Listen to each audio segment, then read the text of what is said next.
Donald Trump's descent into shameless authoritarianism continues. He finds new lows as he now openly threatens members of the military and members of the media for being insufficiently loyal to him, and has earned the rebuke of ex-military officers, including his own Secretary of Defense, Mark Esper.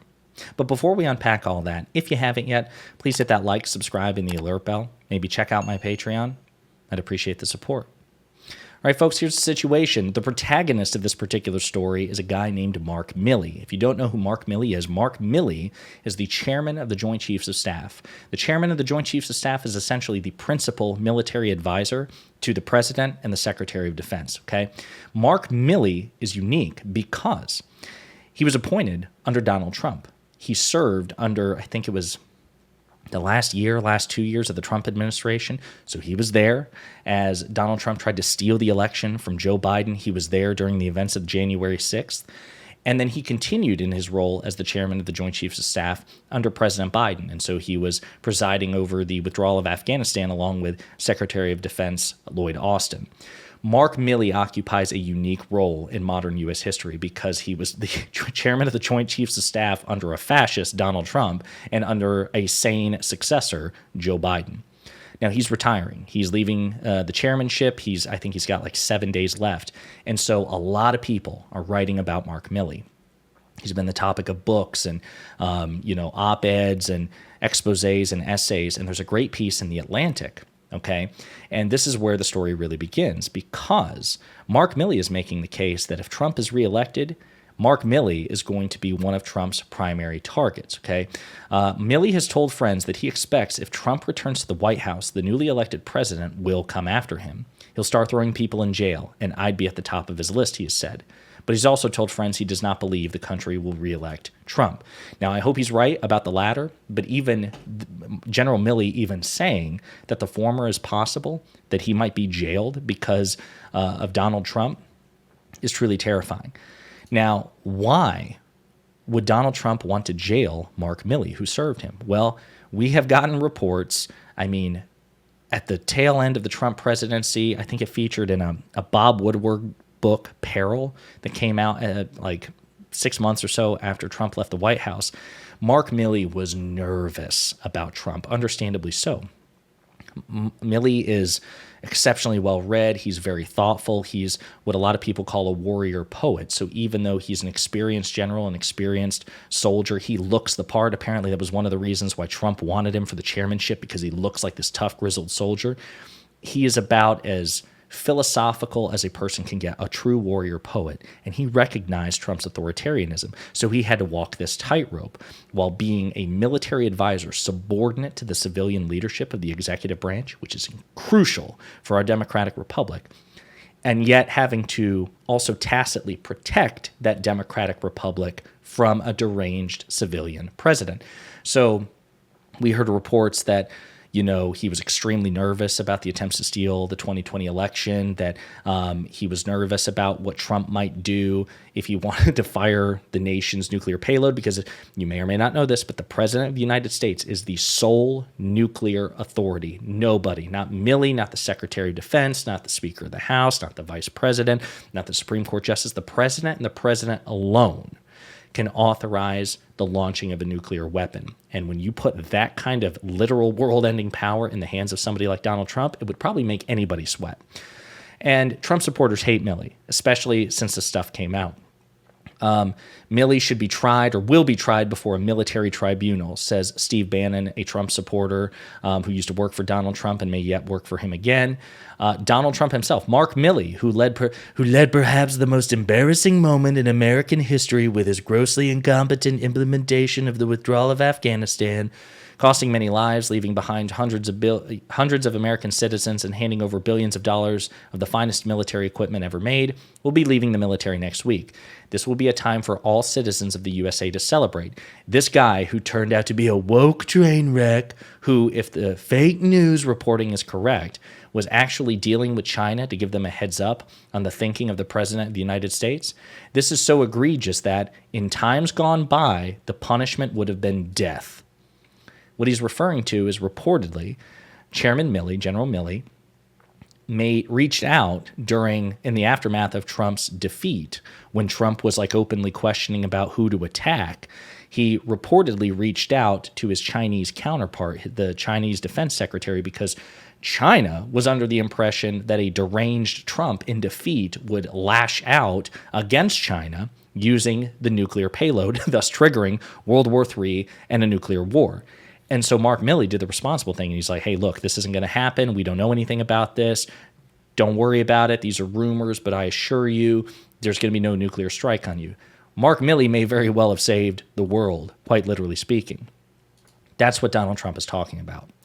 So in response to this, I want to play some remarks, or a remark made by Mark Esper, the guy on the right here, who used to be Donald Trump's Secretary of Defense and General Milley's boss. This is what he has to say about this entire situation. That Milley has told friends that he expects, if Trump does return to the White House, which he's obviously trying to do, that the newly elected president will come after him. And Milley has reportedly told people, quote, he'll start throwing people in jail and I'd be on the top of the list. Do you think that's a justified concern?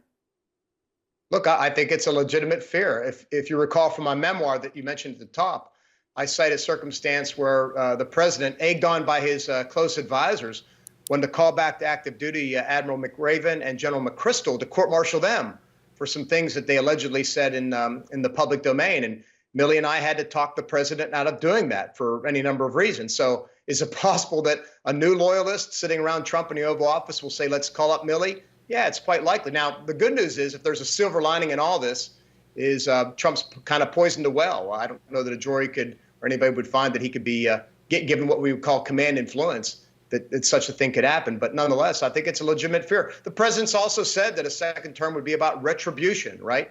So I think these are all legitimate concerns. So here's why I play this clip. And this is so frustrating with Donald Trump, because let me just play this other clip real quick, and then I'm going to go on a rant. Okay, this is another clip from a former military officer. In a recent profile, General Milley raised the possibility that he thought if Trump was reelected, he would throw his opponents in jail. He said that he would be at the top of the list. Do you think that that's a real concern, and are you concerned that you could be on Trump's enemies list? Well, sure. I think there are probably a lot of people that are potentially on such a list. And again, that's reprehensible. I think General Milley's comment was he didn't think President Trump would be reelected. Well, I'm not so sure about that. So yeah, that's a real concern for many of us. So, okay, here's the problem. It is challenging for anybody, even who doesn't like Trump, who considers Trump a fascist, a threat to the very fabric of the United States, like myself. I consider him that. It's so hard to keep track of all this, because Donald Trump does abnormal things so frequently, it just risks becoming normal. Like, you just subconsciously bake it in to the price of dealing with Donald Trump. A lot of people are guilty of this. They create these false equivalences. So if Biden does something, if President Biden says something out of the ordinary, which is very rare, right? He certainly has never said anything like jailing his political opponents. But can you imagine if Biden said it one time, the things that Donald Trump says or retweets or types or texts or whatever, dozens upon dozens upon dozens upon dozens of times? Can you imagine? This is any one of these statements, once upon a time, 10 years ago, like not even 50 years ago, 10 years ago, would have been disqualifying for a person running under the Republican ticket, the pro-freedom, pro-military ticket, if they'd ever said anything about jailing military officers with whom they disagree. 10 years ago. If Mitt Romney had said this during his 2011-2012 campaign, that'd have been it for him. President Obama would have been reelected with like 70% of the vote. But a lot's changed in 10 years. The GOP is an authoritarian cult of personality. They have absolutely no regard for their principles. They are not a pro-military party. You can't simultaneously be a pro-military party and also pro-jailing anybody in the military that you don't like because you deem them insufficiently loyal to you, a cult leader. That's what the Republican Party is. And the fact that other Republicans are not in tandem, in unison, screaming at this is just proof that even those who recognize that it's wrong, as I'm sure many of them do, are just, they don't care. They don't care to hold Donald Trump accountable, either because they think they benefit from it or they're terrified at the prospect of doing so. But to me, it says something that General Milley and people like James Clapper, who I think is ex-military, said he was also the DNI, the Director of National Intelligence, but I think he's also ex-military, and so many others, Mark Esper is ex-military as well, that they fear retribution if Donald Trump is reelected. I don't share Chairman and General Milley's optimism, this idea that I don't think Donald Trump will be reelected.